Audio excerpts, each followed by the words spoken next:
ಯಾರ ಹಿಂದೆನೂ ಹೋಗಿ ಸಮಾಜವನ್ನು ಬಲಿ ಕೊಡಬೇಡಿ. ನಾನು ಸಮಾಜವನ್ನು ಬಲಿ ಕೊಡೋದನ್ನ ನಾನು ಸಹಿಸ್ಕೊಳ್ಳಲ್ಲ. ನೀನು ವೈಯಕ್ತಿಕ ನಿನ್ನೊಬ್ಬ ಏನಾದ್ರು ಮಾಡ್ಕೊ, ಆದರೆ ಸಮಾಜವನ್ನು ಬಲಿ ಕೊಡಬೇಡ.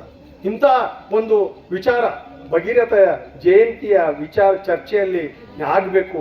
ಸಮಾಜಕ್ಕೆ ಒಂದು ವಿಮೋಚನೆಯ ಮಾರ್ಗ ಸಿಗಬೇಕು.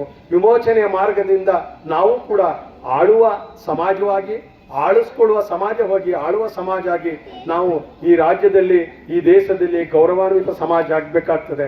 ನಾನು ದೇಶದ ಅನೇಕ ರಾಜ್ಯಗಳಲ್ಲಿ ಪ್ರವಾಸವನ್ನು ಮಾಡಿದ್ದೀನಿ, ಪ್ರವಾಸವನ್ನು ಮಾಡ್ತಾ ಇದ್ದೀನಿ. ಎಲ್ಲ ಕಡೆನೂ ಅಷ್ಟೇ ನಾಯಕತ್ವದ ಕೊರತೆ ಇದೆ, ನಂಬಿಕೆಯ ಕೊರತೆ ಇದೆ, ವಿಶ್ವಾಸದ ಕೊರತೆ ಇದೆ. ಎಲ್ಲರೂ ಒಂದೊಂದು ರಾಜಕೀಯ ಪಕ್ಷಗಳ ಗುಲಾಮರಾಗಿ ಇಡೀ ಸಮಾಜವನ್ನು ಹಾಳು ಮಾಡ್ತಾ ಇದ್ದಾರೆ. ಅದಕ್ಕೆ ನನ್ನ ಒಂದು ಕಳಕಳಿಯ ಮನವಿ ಏನು ಅಂದರೆ, ನಿಮ್ಮ ವೈಯಕ್ತಿಕ ಲಾಭ ಏನೇ ಇರಲಿ, ಆದರೆ ಸಮಾಜವನ್ನು ಬಲಿ ಕೊಡಬೇಡಿ. ಈ ಸಮಾಜ ಅತ್ಯಂತ ಪವಿತ್ರವಾದ ಸಮಾಜ. ಈ ಸಮಾಜಕ್ಕೆ ಅತ್ಯಂತ 5,000 ವರ್ಷಗಳ ಚರಿತ್ರೆ ಇದೆ. ಈ ಸಮಾಜ ಇಡೀ ಜಗತ್ತನ್ನು ಆಳದಂಥ ಸಮಾಜ. ಈ ಸಮಾಜ ಯಾರಿಗೂ ಮೋಸ ಮಾಡಿಲ್ಲ, ಯಾರಿಗೂ ಅನ್ಯಾಯ ಮಾಡಿಲ್ಲ, ಯಾರನ್ನೂ ಶೋಷಣೆ ಮಾಡಿಲ್ಲ, ಯಾರಿಂದೂ ಶೋಷಣೆಗೆ ಆಗಿರಲಿಲ್ಲ. ಆದರೆ ಈಗ ಇತ್ತೀಚಿನ ಕಾಲಘಟ್ಟದಲ್ಲಿ 100 ವರ್ಷಗಳಿಂದ ಈಚೆಗೆ ನಾವೆಲ್ಲ ಶೋಷಣೆಗೆ ಒಳಗಾಗಿದ್ದೀವಿ. ನಮಗೆ ವಿಮೋಚನೆ ಸಿಗ್ತಾ ಇಲ್ಲ.